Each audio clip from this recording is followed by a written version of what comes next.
These days, a lot of people don't leave the house without some kind of protection. Pepper spray, personal alarms, things like that. It's almost as normal as grabbing your phone or your keys. But sometimes, fear pushes people further. Even college students have started carrying guns for protection.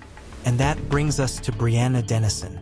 She was just 19 years old, a junior studying child psychology at Santa Barbara City College.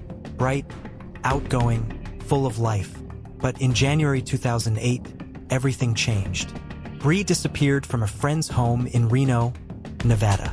She had been somewhere familiar, somewhere she felt safe. And then, she was gone.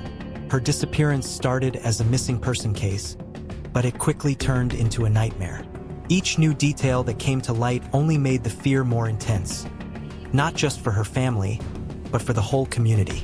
Brianna, or Bree as everyone called her, was born on March 29, 1988. She grew up in a close-knit family with her younger brother, Brighton. But tragedy struck early. In 1994, her father, Jeff, took his own life while facing a federal embezzlement investigation. Bree was only 6. That loss left a mark on the family, a grief that never fully healed. Her mother, Bridget, worked tirelessly to hold them together, raising Bree and Brighton on her own. Even as a child, Brianna stood out. Bright, warm, effortlessly kind. She moved with confidence, lit up a room without trying. But her father's death was a shadow that followed her family. Eventually, they moved to Mendocino, California, where Bree could start fresh. She thrived, made friends easily, and followed her love of learning, eventually enrolling in Santa Barbara City College to study child psychology. And Brianna didn't just focus on school. She loved to travel: Rome, Hawaii, New York, Mexico, Jamaica, Japan, Italy, Egypt, Hungary, Austria, France. By the time she was 19, she'd seen more of the world than most do in a lifetime. She was close to her brother, Brighton, too, always looking out for him, guiding him, supporting him in ways that mattered. Everyone who knew her described Bree as warm, upbeat, full of life, and on the path to a bright future. But January 2008 changed everything. Bree returned to Reno for winter break. She stayed with friends, attended parties, lived like any college student would. But one night would change everything forever. On January 19th, Bree and her friends attended a party at the Sands Regency Resort.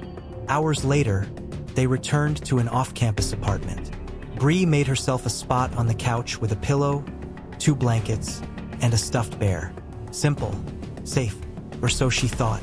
The apartment had a front glass door that wasn't locked. The roommates never worried, it seemed harmless. But that sense of comfort would soon become dangerously misleading. That night, Bree spoke with her boyfriend, Cameron, during a brief argument over staying out late. Eventually, they patched things up, and Bree fell asleep on the couch. But the next morning, Bree was gone. At first, her friends thought she'd just moved to her bedroom. Hours later, panic set in. She hadn't. The apartment told a disturbing story. A blanket was on the kitchen floor. Her stuffed bear was gone. And on the pillow she'd slept on, there was a red stain. Police noticed 3 stains, smudged mascara, and tiny puncture marks. Marks that looked like bite impressions.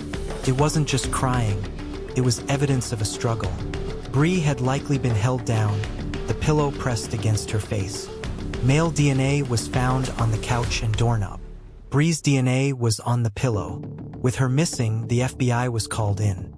Investigators soon connected her case to a series of assaults in the area. One surviving victim remembered her attacker, a white man driving a blue pickup truck. DNA confirmed the connection. Whoever had taken Bree had done this before and might do it again. Then, nearly a month later, Bree's body was found. February 15, 2008. An employee named Albert Jimenez spotted something on the side of the road near an empty lot. At first, it looked like a doll, but it was Brianna. Devastated, the community faced the cruel reality. Bree was gone. The autopsy revealed severe injuries. She had likely been killed with someone's bare hands. And a chilling detail emerged. One of the pairs of underwear found near her body belonged to her friend, Katie. The killer had been inside their apartment before, watching, waiting, Months passed. Then a tip came from someone close to the perpetrator. James Michael Bila, 27, was arrested. DNA from him matched evidence at the crime scene and other assaults. His blue pickup truck, previously sold, contained fibers from Bree's clothing. James had a troubled past. In 2001, he had threatened someone with a knife. Now, he faced the full weight of justice.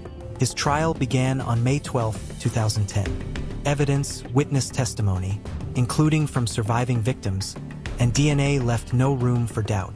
Bree had been asleep, in a place she believed was safe, when James decided to take everything from her. On May 27, 2010, James was convicted on all counts. 2 months later, he was sentenced to death, plus 4 life sentences for previous assaults. The surviving victim's courage and relentless investigation ensured he could never harm anyone again. Brianna's life was cut tragically short, but her legacy changed the law. Nevada passed what became known as Brianna's Law, requiring all convicted felons to submit DNA to a statewide database, a law that might prevent future tragedies like hers. For her family, the grief remains. Her mother and brother carry the weight of losing both husband and daughter. But the community remembers her courage, her warmth, and the light she brought into the world. Brianna Dennison's story is a chilling reminder that danger can lurk even where we feel safest. It's also a testament to resilience, the strength of family, friends, and a community unwilling to give up. If Brianna's story moved you, remember her name, share it, honor her life, and always stay vigilant.